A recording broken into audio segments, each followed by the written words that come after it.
Hello, this is Kate, and this is a mini tarot card reading lesson. And today's lesson will be on how to do a tarot reading where you make your cards relate to one another.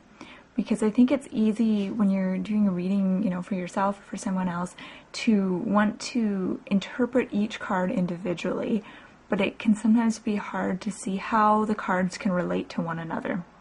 So I just want to give you some kind of tips and pointers on how you can do this, because this will help you make your reading more, I guess I want to say more whole or more integrative, and it will just be much more meaningful and make a whole lot more sense. Okay, so we've got the first card, and it really depends on what spread you're using on how you're going to interpret your cards and how your cards are going to relate. So I'm going to first demonstrate this with a very simple past, present, future spread. So our first card is Eight of Cups. So, first you'd interpret this card based on its placement, so in the past position. And then the card of the present is Nine of Swords. So the first thing that you want to do is look for similarities between these two cards. So what stands out as a similarity for you here? What I notice is that the two figures are both hiding their face. So the first card, he's turning away, and the second one, his face is in his hands. And so that's the main similarity I see, and the attitude is somewhat similar. I feel that the attitude of the figure in both the cards seems to be a refusal. So a refusal to look at something, or a refusal to kind of deal with something. So it seems like kind of a refusal of some sort, not wanting to see something. So that's the first step, is kind of looking for similarities. And then you can compare and contrast, so look for ways that they're different as well. So in this case, I see these cards as being very, very similar. But if they were different, you would kind of contrast them. And then another technique is dialoguing with your cards. So having the two cards dialogue with each other. And this works particularly good if your cards have pictures of people in them. It's a little bit more challenging if it's, say, like Ace of Cups and there's just a cup. It's hard to kind of dialogue with that. But if you can imagine these two figures having a conversation or having some kind of dialogue, what do you think they would say? Or how do you think that they would respond to each other? When I look at this, I don't see them having a dialogue, because both of them are kind of turned away. They don't seem very communicative to me. So I see that there's not much of a dialogue going on here. So it's almost like in a sense, the card of the present seems to be refusing the card of the past, so refusing to look at the past or deal with the past. And then the card of the past seems to be a refusal to deal with what's going on there. So some kind of situation happening. Okay, and then, okay, so we've compared and contrasted them, we've looked for similarities, we've done the dialoguing, and so now I'm going to move on to the third card.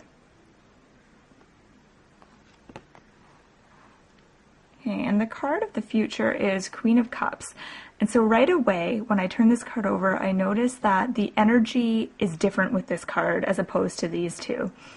So I notice a real shift in the energy right here. And because this card is so different from these two, you're going to want to kind of contrast the two and see what's different. So when I look at Queen of Cups, I see a card that is confident, powerful, someone who's in touch with their intuition and their emotions, and someone who's very sensitive. And so it's similar, I think, especially to this card, in that I see a sensitive person here. So someone who's maybe, having a hard time dealing with things and is feeling quite raw, quite sensitive. So that's how I see these two as being similar. I see them as being different in that this is a much more empowered card. So someone who, listens to their intuition and uses their emotions and their feelings as a way to grow and learn and ascend, basically, rather than getting kind of lost in the strong emotions as this card is doing. And also, because this is a card of the future, you can ask yourself what needs to happen in the present in this card in order to make that energy shift into the Queen of Cups. So you could look for ways to do that.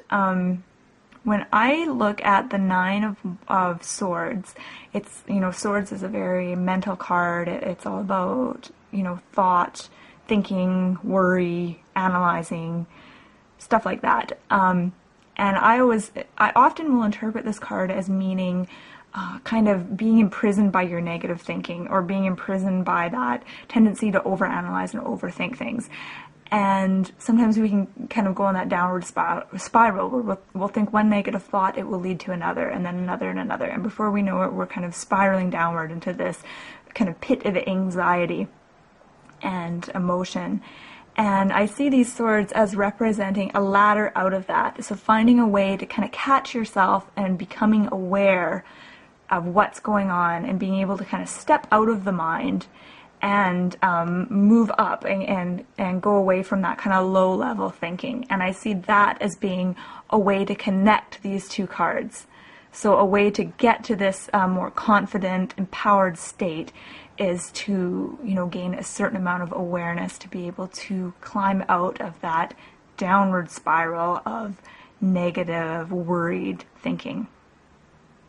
And another way we can relate these two cards is once again doing the dialogue exercise with the Queen of Cups and then the card of the present. So if these two cards were to make contact, what would the figure in the present say to the Queen of Cups? So would that figure ask for advice? Would they, would they verbalize all their worries and all their agonies? And what kind of advice would the Queen of Cups give to the Nine of Swords? So the Queen of Cups is kind of this powerful, empowered figure from the future. And what kind of advice would this person from the future give this person from the present? So that's another way that you can connect the two cards.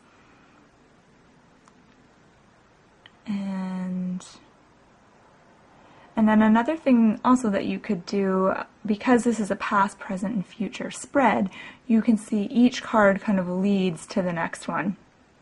So once again, if you're dealing with this issue in the present moment, what can be done about the past in order to set this person free? So clearly something that's happened in the past has contributed to this feeling of stress and anxiety.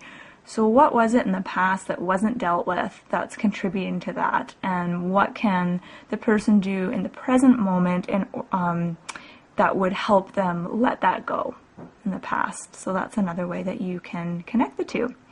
So I hope you found this helpful, and thank you so much for joining me.